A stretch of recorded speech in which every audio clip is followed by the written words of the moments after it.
Bonjour, cette vidéo porte sur la divisibilité dans Z. On va notamment utiliser une propriété afin de déterminer pour quelle valeur de n, la fraction de n au carré moins n moins 6 sur n plus 3 est un antirelatif.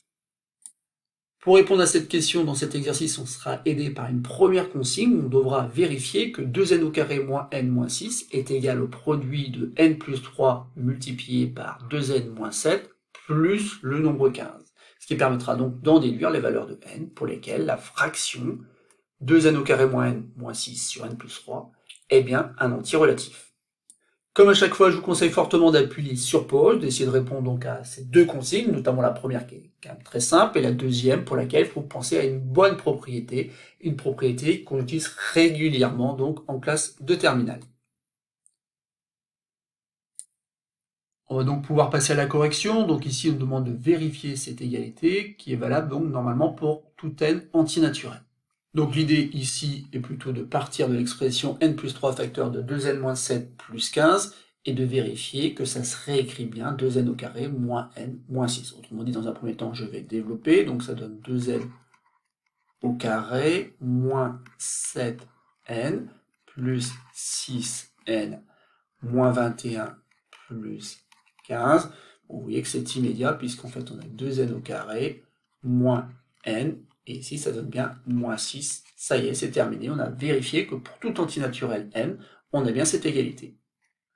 Et donc cette consigne doit nous permettre donc d'en déduire les valeurs de n pour lesquelles la fraction 2n au carré moins n moins 6 sur n plus 3 est bien un entier relatif. Et pour donc répondre à cette consigne, il va falloir penser à une propriété du cours qui dit que si A, B et C sont trois antirelatifs non nuls, si on sait que C divise A et que C divise B, alors pour tout antirelatif U et V, C divise l'expression AU plus BV. On dit que C divise toute combinaison linéaire de A et de B. Et donc ici, on va pouvoir s'en servir afin de dire que cette fraction est bien un entier. Mais dire que cette fraction est un anti-relatif, ça revient tout simplement à dire que n plus 3 divise 2n au carré moins n moins 6. Et c'est là qu'on doit faire le lien forcément avec la première consigne, où on nous a dit que 2n au carré moins n moins 6, c'est rien d'autre que n plus 3 facteur de 2n moins 7 plus 15.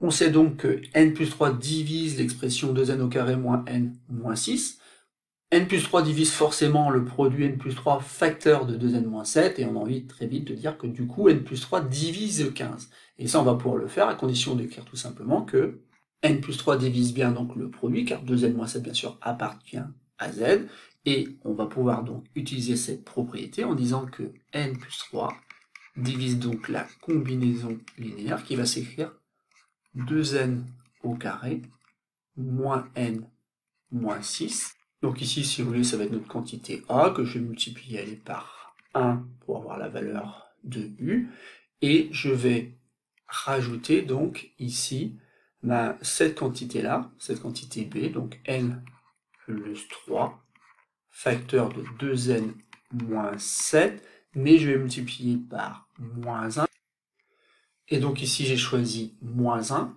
et je peux le faire, car en fait ici, je peux choisir n'importe quelle valeur pour U et pour V. Donc j'ai choisi moins 1, tout simplement parce que cette quantité-là n'est rien d'autre qu'égale à 15. En effet, ici, 2n au carré moins n moins 6. Si j'enlève donc ce morceau-là à gauche et à droite, justement, il ne me restera plus que le nombre 15.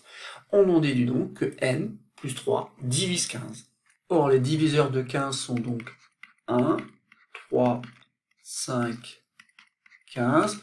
Donc on peut aussi rajouter les diviseurs négatifs, ce qui donne a priori donc 8 cas de figure. On a notamment n plus 3 qui peut être égal à 1, sauf que dans ces cas-là, n est égal à moins 2, ce qui n'est pas possible puisqu'on cherche en fait des entiers naturels. On a aussi n plus 3 donc qui peut être égal à 3, dans ces cas-là, n égale 0, donc là ça marche, on va le garder, 0 est bien un entier naturel. N plus 3 peut très bien être égal à 5, auquel cas donc n serait égal à 2, ça fonctionne encore. Et on continue, n plus 3 peut être égal à 15, auquel cas donc n égale du coup 12, ça marche aussi, n est bien antinaturel. Ensuite ça se complique un petit peu parce que n plus 3 est égal à moins 1, ça équivaut à dire tout simplement que n est égal à moins 4, ce qui n'est pas possible puisqu'encore une fois on cherche des entiers naturels. Je vous laisserai vérifier que pour n plus 3 est égal à moins 3, n plus 3 est égal à moins 5, ou encore n plus 3 est égal à moins 15, ça ne fonctionne pas. Donc les seules solutions ici, ce sont les valeurs 0, 2 et 12.